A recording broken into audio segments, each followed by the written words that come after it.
Three of the largest social media platforms on the planet went down today. And so we're going to be talking about that. Why are we talking about it on this channel, you ask? Because believe it or not, this is a cybersecurity issue. So we're going to be talking about all of that right now. Now for background, Facebook, Instagram, WhatsApp, three of the largest social media sites all owned by Facebook, they all went offline today. And we're going to talk about why that happened here. Not only were these platforms experiencing issues, a lot of other platforms like Twitter were experiencing issues, Google experienced issues for a moment. That's not saying that these are necessarily linked to the same problem. In fact, I personally don't think that that's true. That might be because users were getting kicked off of those platforms and instead flooding a platform like Twitter for information. And so we're really going to limit the scope of this video and discussion to the platforms owned by Facebook, which would be Facebook, Instagram, and WhatsApp. But first, before we dive too much further in, we need to explain what exactly BGP is, or that is Border Gateway Protocol. Border Gateway Protocol is a way that basically networks on the internet can communicate with one another through the internet. It provides routing for packets. Say you are wanting to connect to Facebook. BGP will route that packet from your router at home through the ISP and then finally to the edge router that Facebook has. And then that allows you to initiate that communication and continue. So what happens if BGP is not working? Well, exactly what you're seeing. According to several researchers, it appears that these routing tables were actually just deleted. And it's not exactly known what caused those to delete. However, the current theory is that it was just a general misconfiguration. Perhaps, I mean, this can happen from time to time. Anyone on an engineering team anywhere can attest that things happen. Whenever you push an update, whenever you make a change, there can be unintentional consequences. And this appears to be a pretty large unintentional consequence. So why exactly do I say that this is a cybersecurity issue? Because as you can already tell, it doesn't really appear that there are any attackers here right now that we know of. Well, I say that because if you refer back to the CIA triad, and there's a video right here explaining what that is, availability is an entire third of that triangle.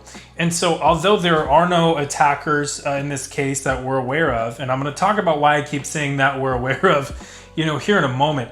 But although this appears to just be a misconfiguration, issue, say it was an environmental factor, it would still technically be a cybersecurity issue because we as cybersecurity professionals are charged to uphold the cybersecurity triad, and that includes availability. And then, of course, in this case, there's the fallout of this problem happening and what that means. You may know that Facebook and using your Facebook account can be used to authenticate into other services. And so a lot of users currently are experiencing issues authenticating to different services because, of course, Facebook is down.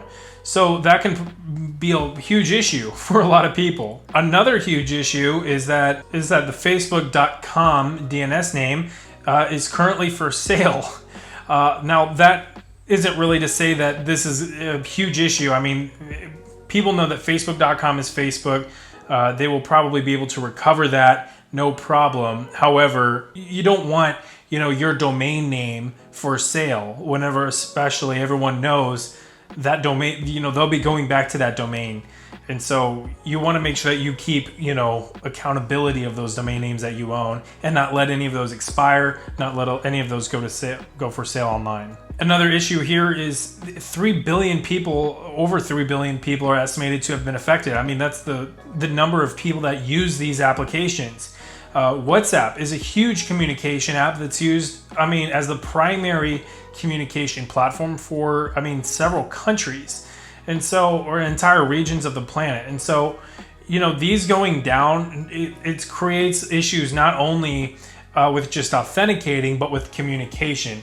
And that's why it's so important for us as cybersecurity professionals to not get pigeonholed and just looking for attackers, but also looking for different ways that, let's say a natural disaster occurs and it takes out a data center. You could be super well prepared for a cyber attack, but if you're not prepared for a natural disaster, that's a huge issue. And so, you want to keep thinking big picture beyond just, adversaries. What are ways that, business can be threatened and security can be jeopardized. So why did I say earlier that we do not know of attackers being part of this issue? There's a lot of disinformation or misinformation, I'll say, that is the mistaken reporting of falsehoods, I guess, being spread regarding this issue, and it happens every time a major service goes offline. 9 times out of 10, it's a DNS issue. That's kind of like a running joke that you'll find online. Of course, just about every time you'll see people freak out, something's affected, it must be a cyber attack, it must be hackers. And you'll see people post pictures of a map like what you see behind me, basically saying like, look, you can clearly see the cyber attacks in order. Guys, this is for aesthetic. It means nothing. And so don't, post a picture of this saying, oh, this means something. I put it here because it's cool to look at. Also, you want to be very diligent about the information that you're spreading online, especially with an issue like this. You want to make sure that you are not accidentally spreading misinformation. That's why we're calling it misinformation, because you are mistakenly spreading this, this information that is false. There is a news story that's kind of floating around that, again, we don't know necessarily if this is true or false yet. We're still waiting for time to pass for this to be corroborated. But there are different outlets reporting that over 1.5 billion users on Facebook have their data currently up for sale on hacker forums. And that's not to say that that's true. And I'm only reporting it so you know what's being said online. So whenever you see it, you know to take it with the absolute grain of salt. We don't know if that's true. That could be a complete lie. That could be a scam. That, some opportunist scammer online is saying, oh, look, everything's down. I'm going to make people think that it's a cyber attack and I have all the data. Come pay me a lot of money.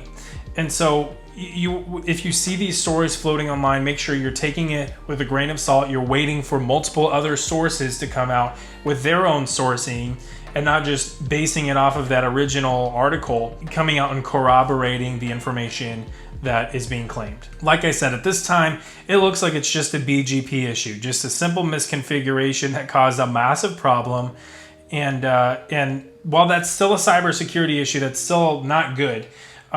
It's not a cyber attack. Now, of course, I say all of that knowing that it would be just my luck for me to make this video, post it, and then tomorrow, jump online and wow, it turns out it was a cyber attack. So again, take it all with a grain of salt. Make sure that as of right now, I'm saying that this looks like it's a BGP issue.